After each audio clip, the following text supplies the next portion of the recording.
SPPG Rantau Panjang Karya Catering di bawah naungan Yayasan Mulia Kayong Abadi menjadi satu di antara penyedia makanan bergizi gratis yang ada di Kayong Utara. Dapur SPPG Rantau Panjang berada di Desa Rantau Panjang, Kecamatan Simpang Hilir, Kabupaten Kayong Utara, Kalimantan Barat. Dapur SPPG ini setiap harinya tercatat sebanyak 2.665 porsi makanan diproduksi dan didistribusikan ke 24 sekolah mulai dari tingkat TK hingga SMA. Kepala SPPG Rantau Panjang, Ahmad Muhdor, menjelaskan bangunan dapur seluas 395 meter persegi ini terdiri dari 2 lantai. Lantai atas digunakan sebagai ruang kantor, ruang istirahat, serta ruang bagi ahli gizi dan akuntan. Sementara lantai bawah menjadi area utama kegiatan produksi, meliputi ruang persiapan, ruang distribusi, tempat memasak, hingga area pencucian. Kami di sini dari Dapur Rantau Panjang, Yayasan Mulia Kayong Abadi, Dapur Karya Catering, untuk menaungi 24 sekolah dengan total penerima manfaat 2.665. Mulai dari TK, SD, SMP sampai dengan SMA. Untuk kondisi dapur, luas wilayahnya, luas dapurnya yaitu 395. Terdiri dari 2 lantai. Untuk lantai 2 itu ada ruang kantor, ruang istirahat, ruang ahli gizi dan akuntan, dan juga ada WC serta ruang pertemuan atau ruang rapat. Untuk lantai bawah atau lantai 1 itu ada ruang pembersihan, tempat persiapan, ruang distribusi, WC karyawan, loker karyawan, tempat ganti karyawan, tempat masak, tempat pencucian sayur, tempat pencucian ompreng, dan juga gudang kering dan gudang basah. Selanjutnya, Ahmad Musdor menambahkan, Dapur SPPG Rantau Panjang memiliki 40 relawan, ditambah kepala SPPG, 1 ahli gizi, dan seorang akuntan. Semuanya terlibat aktif dalam kegiatan di dapur. Jam kerja berlangsung hampir 24 jam penuh, dimulai dari persiapan sejak malam hari, proses memasak pada pukul 2 dini hari hingga pagi, serta pendistribusian makanan yang dilakukan 2 kali setiap pagi hari. Ahmad Mundur menjelaskan bahwa seluruh petugas yang bekerja di dapur SPPG Rantau Panjang diwajibkan menggunakan alat pelindung diri atau APD selama bekerja untuk menjaga kebersihan dan keamanan makanan.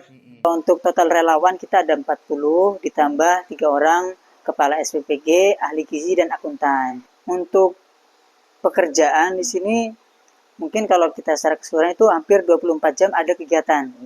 Mulai dari awal persiapan itu dimulai dari sekitar jam 7 sampai jam 8 malam.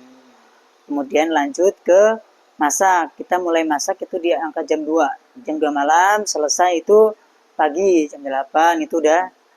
Untuk yang masakan itu ada beberapa tahap, ada masak yang untuk pengantaran pagi dan pengantaran agak siang.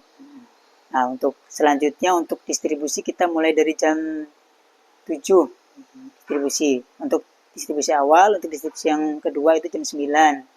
Setelah itu ompreng diambil sekitar jam 1-an atau jam setengah 2 kita udah mulai pencucian ompreng sampai jam 8 atau jam 9 malam baru selesai. Gitu. Dan di luar dari itu ada juga kebersihan. Atau kebersihan itu ada 2 shift. Shift pagi sampai siang dan shift sore sampai dengan mendekat maghrib.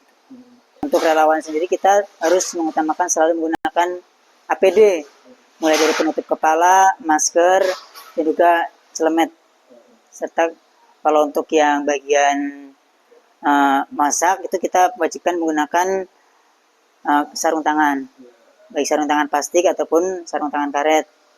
Dan alat-alat pribadi itu terutama yang penjama makanan kita harus lepas seperti kalung, cincin, itu selalu kita briefing sebelum pekerjaan itu untuk melepas. Dan itu dilakukan pengecekan oleh para penanggung jawab masing-masing. Ahmad Muhdor menyebut untuk bahan baku pihaknya masih mengutamakan pasukan lokal, meskipun beberapa bahan seperti buah dan beras masih didatangkan dari daerah lain seperti Ketapang dan Pontianak. Untuk bahan baku, kita ada bahan baku dari lokal dan juga dari luar. Tapi untuk pemasukannya kita mengutamakan yang di lokal. Kalau ada di lokal masih ada, biarpun harganya sedikit sama atau sedikit lebih tinggi, kami mengutamakan yang lokal. Tapi kebanyakan terus terang sendiri kan di Kabupaten Kayong Etiri masih terkendala mengenai bahan baku. Kebanyakan kita bisa mengambil dari luar. Sebagian dari Ketapang, ada juga dari Pontianak. Seperti beberapa mungkin buah-buahan itu kebanyakan kita masih ngambil dari luar. Untuk beras premium kita ambil dari supplier. Nah, supplier itu kita ambil dari beberapa. Kadangan lihat di mana sebenarnya yang banyak. Bisa kadangan dari Ketapang, juga dari Pontianak gitu. Nah, untuk bahan baku itu, kalau untuk bahan baku yang kering itu bisa kita stok sampai dengan 1 minggu, seperti beras itu bisa 1 minggu. Tapi untuk sayuran, buah-buahan itu kita tidak menampung, itu kita beli setiap 1 hari sebelumnya. Kita udah pesan, kita pesannya jauh-jauh hari, tapi pengirimannya biasanya H-1 sebelum pendistribusian. Ahmad Musdor juga mengatakan dalam sehari dapur ini mengelola lebih dari 200 kg beras, ratusan kilogram protein hewani, serta ribuan potong tempe dan sayur segar. Nah, untuk bahan baku, kita akan menaungi atau menyalurkan 2.665. Nah, itu untuk protein, itu ada protein hewani dan protein nabati.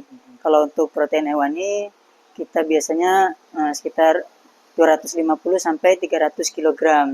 Kalau untuk protein nabati itu 2.700 tempe. 2.700 batang tempe. Kalau ada juga serat. Serat itu kan sayuran, itu habis sampai 100 sampai 150 kg. Dan karbohidrat biasanya kita menggunakan beras atau roti. Kalau beras itu kita habis sekitar 200 lebih kilogram, 210, 220. Download Tribun X sekarang, menghadirkan lokal menjadi Indonesia.